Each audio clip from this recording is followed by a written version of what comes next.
Kasalukuyang in-enjoy ni Kris Aquino ang kanyang buhay sa Tarlac kasama ang mga anak na sina Bimby at Joshua. Matatandaang kamakailan ay umuwi ng Tarlac si Kris at dumaan pa siya para batiin ng happy birthday si Mayor Susan Yap na nagdaos ng kanyang ika-61st birthday. Si Kris at si Mayor Susan ay matagal nang magkaibigan kaya nandoon ang saya ni Mayor nang makitang personal na binati siya ni Kris. Makikita ng tuwang-tuwa si Mayor Susan sa pagdaan doon ni Kris. Ayon sa mga fans, makikitang maayos na ang kalusugan ni Kris dahil na rin sa paraan ng pananalita nito at nakakapagbiyahe na rin siya ng maayos. Ikinwento ni Kris na doon na sila titira sa tahanan ng kanyang ina na si Cory Aquino sa Tarlac at maaaring doon na rin mag-aral si Bimby. Samantala, kapansin-pansin din na wala na ang mga pantal sa mukha ni Kris at maaliwalas na rin ang kanyang hitsura. Sinabi din ni Kris na kailangan niya ang fresh air kaya sa probinsya na siya maglalagi.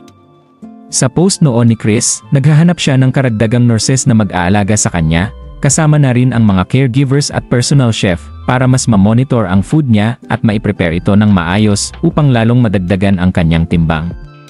Kamakailan din ay inadres na ni Kris ang mga taong patuloy na binabalitang pumahnaw na siya at nagbigay na rin siya ng mensahe sa mga taong ito na sa halip ay ipagdasal siya ay puro masasamang balita ang ipinupukol kay Kris. Nagpasalamat naman si Kris sa mga taong patuloy at walang sawa na nagdarasal para sa kanyang tuluyang at kumpletong paggaling. Sinabi ni Kris noon na nais niyan mabuhay pa para sa kanyang dalawang anak na lalaki at hinintay din niya ang pagdating ng ika-18th birthday ni Bimby. Ngayon ay nasa 8 gulang na si Bimby at patuloy ang pag-aalaga nito sa kanyang ina. Nakita din ng mga netizens kung gaano kabait at maalagang bata si Bimby. Napakaresponsable nito at mapagmahal sa magulang. Matatanda ang ilang photos noon na makikitang binubuhat pa ni Bimby si Kris kung ito ay pupunta ng CR. Walang hanggang ang pasasalamat ni Kris kay Bimby dahil sa pagmamahal na ginagawa nito para sa kanya.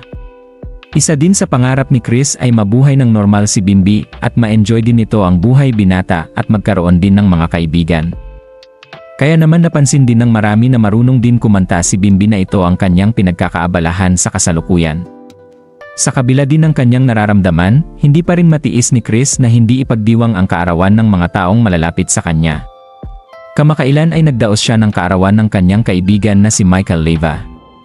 Ayon sa mga fans, mayaman talaga si Kris dahil malaki man ang nagagastos nito sa kanyang pagpapagamot pero hindi pa rin ito tumitigil sa pagtulong at pagbibigay saya sa kanyang mga kaibigan. Matatandaang malaking halaga din ang naging donasyon ni Kris sa library na proyekto ng anak ni Vice Governor Mark Levist sa Batangas.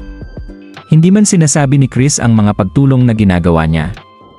Pero mismong mga kaibigan niya ang nagpapatunay sa ginintuang puso ng tinaguriang Queen of All Media sa Pilipinas. At hanggang ngayon wala pa ring kumukuha sa titulong ito ni Kris Aquino.